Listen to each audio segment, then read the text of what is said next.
Okay, good morning students.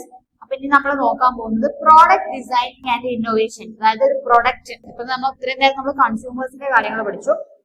ഇനി പ്രോഡക്റ്റിന്റെ കേസിൽ എങ്ങനെയാണ് ഒരു ബിസിനസിന്റെ പ്രോഡക്റ്റിന്റെ കേസിൽ അതിൽ first one product designing and innovation എന്ന് പറഞ്ഞാൽ എന്താന്ന് നോക്കാം. Product designing is an innovative and research led process. അതായത്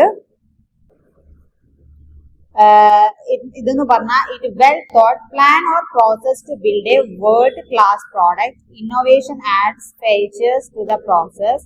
customers like product with innovation. അതായത് പ്രോഡക്റ്റ് ഡിസൈനിങ് ആൻഡ് ഇന്നോവേഷൻ എന്ന് പറഞ്ഞാൽ സിമ്പിൾ ആയിട്ട് പറയുകയാണെങ്കിൽ നമ്മൾ എന്ത് പ്രോഡക്റ്റ് ആണോ ഉണ്ടാക്കുന്നത് അതിനെ കുറിച്ച് ഒരു ഐഡിയ ഉണ്ടായിരിക്കുക. അത് കസ്റ്റമേഴ്സിന്റെ ഇന്നോവേഷൻ, അതായത് കസ്റ്റമേഴ്സിന് ഇപ്പം അത് എന്താ പറയാ നീഡാണോ, ആവശ്യമുള്ള സാധനമാണോ, അത് അവരുടെ നീഡ്സ് ആൻഡ് വാണ്ട്സ് ഫുൾഫിൽ ചെയ്യാനുള്ളതും അറ്റ് ദ സെയിം ടൈം നമ്മൾ ബിസിനസ്സുകാർക്ക് അതിനെക്കൊണ്ട് ലാഭം ഉണ്ടാക്കാൻ പറ്റുന്ന ഒരു പ്രോഡക്റ്റ് ആണോ, അതുപോലെ നാച്ചുറൽ ഫ്രണ്ട്ലി ആണോ എന്നൊക്കെ നോക്കുന്ന ഒരു പ്രോസസ്സാണ് പ്രോഡക്റ്റ് ഡിസൈനിങ് ആൻഡ് ഇന്നോവേഷൻ. അത് ഫസ്റ്റ് വൺ പ്രോഡക്റ്റ് ലേബലിംഗ്. നമ്മളൊരു പ്രോഡക്റ്റ് ഡിസൈൻ ചെയ്ത് കഴിഞ്ഞാൽ നമുക്ക് പ്രോഡക്റ്റിനെ ലേബൽ ചെയ്യണം അല്ലെ, അതിന്റെ ഒരു പേരുണ്ടായിരിക്കണം. പ്രോഡക്റ്റ് ലേബലിംഗ് ആണ് ഇത് ഫസ്റ്റ്. അതായത് product labeling and ethical practices are essential for ensuring the safety, sustainability and ethical consideration associated with the construction and build materials. അതായത് പ്രോഡക്റ്റ് ലേബലിംഗ് എന്ന് പറയുന്നത് നമ്മൾക്കൊരു സേഫ്റ്റിന്റെ ഭാഗം കൂടിയാണ് അല്ലെ. നമ്മളൊരു പ്രോഡക്റ്റ് അതിന് ലേബൽ ചെയ്ത് കഴിഞ്ഞാൽ അത് നമ്മളെ പ്രോഡക്റ്റ് ആണ്. അപ്പൊ അതൊരു നമുക്കൊരു സേഫ്റ്റി ആണ് മുന്നോട്ടേക്ക്. അതേപോലെ തന്നെ എന്താണ്, ഒരു എത്തിക്കൽ കൺസിഡറേഷനും കൂടിയാണ് പ്രോഡക്റ്റ് ലേബലിംഗ് എന്ന് പറഞ്ഞാൽ. പ്രോഡക്റ്റ് ലേബലിംഗിൽ ചില ആസ്പെക്ട്സ് ഉണ്ട്, അതായത് ചില സം കീസ് ഉണ്ട്. ഏതൊക്കെയാന്ന് വെച്ചാൽ first lead certification. Lead certification എന്ന് പറഞ്ഞാൽ എന്താണ്?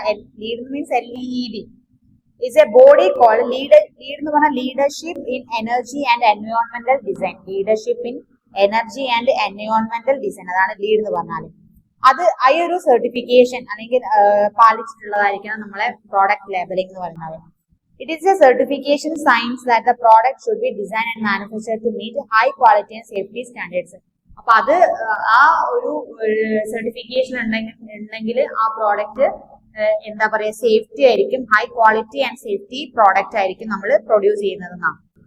രണ്ടാമത് എനർജി സ്റ്റാർ റേറ്റിംഗ്. രണ്ടാമത്തെ key point energy star rating എന്ന് പറഞ്ഞാൽ rating signifies that the electronic product to build to reduce energy consumption and thus it helps to reduce greenhouse emissions. അതായത് energy rating എന്താണെന്ന് വെച്ചാൽ ഇലക്ട്രോണിക് പ്രോഡക്റ്റിനെ ബിൽഡ് ചെയ്യാന്നുള്ളതാണ്. അതിപ്പം അതെന്താ ചെയ്യാ, energy consumption reduce ചെയ്യും. അതൊരു മാനുവൽ പവർ കുറച്ചിട്ട് നമ്മൾ ഇലക്ട്രോണിക്, അതായത് എന്താ പറയാ മെഷീൻ പ്രൊഡ്യൂസേഴ്സ് ആവുന്ന സമയത്ത് നമുക്ക് എനർജി കൺസംഷൻ ആണ് വരുന്നത്. അപ്പൊ എനർജി സ്റ്റാർ റേറ്റിംഗ് ഉണ്ടായിരിക്കുക.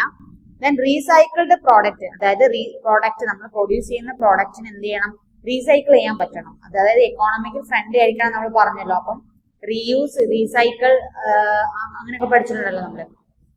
അപ്പം അങ്ങനത്തെ പ്രോഡക്റ്റ് ആയിരിക്കണം. കംപ്ലീറ്റ് ലൈഫ് സൈക്കിൾ പാലിക്കണം. Okay. Then sustainable sourcing in labels. അതായത് it means certified products are used.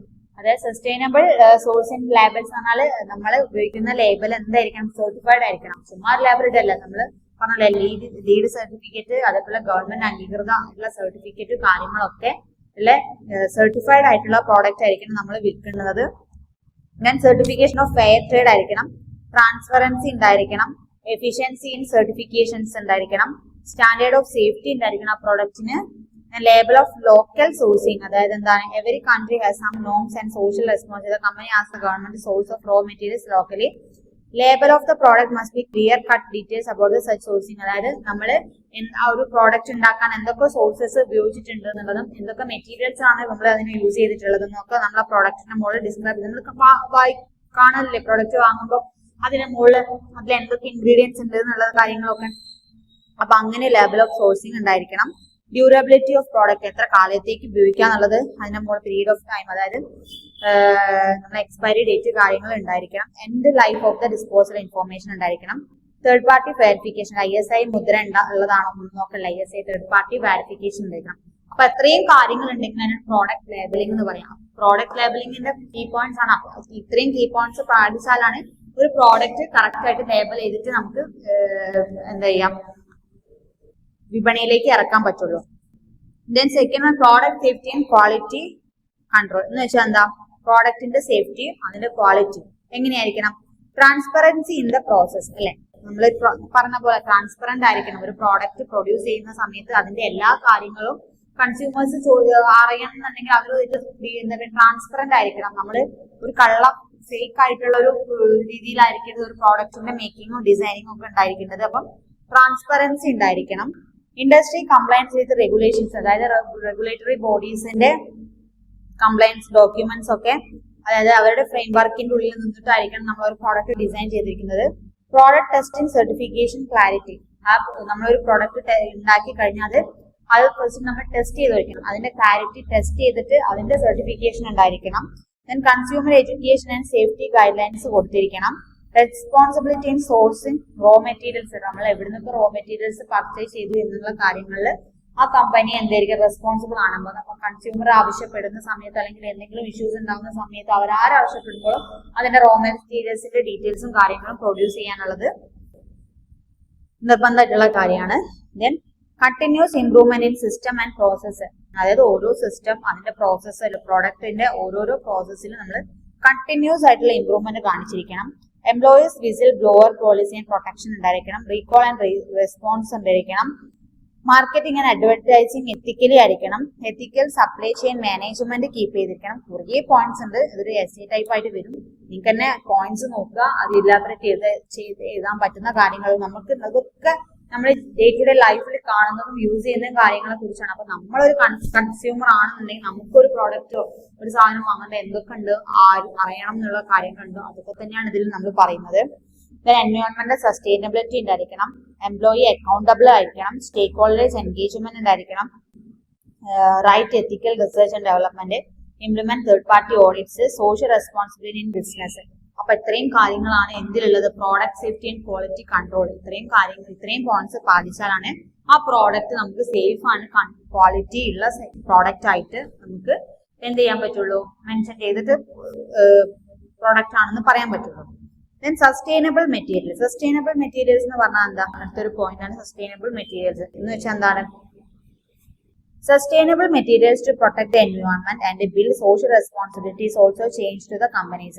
Companies which have decided to follow these practices now have to work hard in systematic order to use sustainable materials എന്ന് പറഞ്ഞാൽ നമ്മൾ ഉപയോഗിക്കുന്ന raw materials ഉണ്ടല്ലോ, sustainable ആയിരിക്കും. അതായത് company use ചെയ്യുന്ന ഓരോ പ്രോഡക്റ്റിനും ഉപയോഗിക്കുന്ന മെറ്റീരിയൽസ് റോ മെറ്റീരിയൽസ് ഒക്കെ എന്തായിരിക്കണം എന്നാ പറയുന്നത്, എൻവയോൺമെന്റ് പ്രൊട്ടക്ട് ദ എൻവയോൺമെന്റിനെ പ്രൊട്ടക്ട് ചെയ്തിരിക്കുന്ന, അതായത് എൻവയോൺമെന്റൽ ഫ്രണ്ട്ലി പ്രോഡക്റ്റ്സ് ആയിരിക്കണം, റോ മെറ്റീരിയൽസ് ആയിരിക്കണം നമ്മൾ യൂസ് ചെയ്യുന്നത്. അല്ലാതെ നമ്മൾ എന്താ പറയാ, അറിയാലോ ഇപ്പൊ നോർമലി നമുക്ക് ഒരു സാധനം പ്രൊഡ്യൂസ് ചെയ്യുമ്പോൾ അതിൽ ഇക്കോണമിക് ഫ്രണ്ട്ലി പ്രോഡക്ട്സും അതേപോലെ കൺസ്യൂമേഴ്സിന് ഡാമേജ് ഇല്ലാത്തതും ചെക്ക് ചെയ്തിട്ട് നമ്മൾ പറയുന്നത് ക്വാളിറ്റി ടെസ്റ്റ് ചെയ്തിട്ട് നമ്മളൊരു പ്രോഡക്റ്റ് വിപണിയിലേക്ക് പ്രൊഡ്യൂസ് ചെയ്തിട്ട് നമ്മൾ ഇറക്കുള്ളൂ, അപ്പൊ ഇൻട്രൊഡ്യൂസ് ചെയ്യുള്ളൂ. അപ്പൊ ആ സമയത്ത് അതിലുള്ള റോ മെറ്റീരിയൽസിന്റെ കാര്യങ്ങളൊക്കെ സസ്റ്റൈനബിൾ ആയിരിക്കും, അതായത് കറക്റ്റ് നാച്ചുറൽ ഫ്രണ്ട്ലി ആയിട്ടുള്ള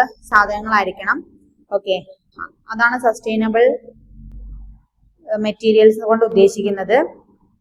പിന്നെന്താണ്, they need to reduce the carbon emissions triggered through transportation and therefore should focus sourcing raw materials in nearby locations.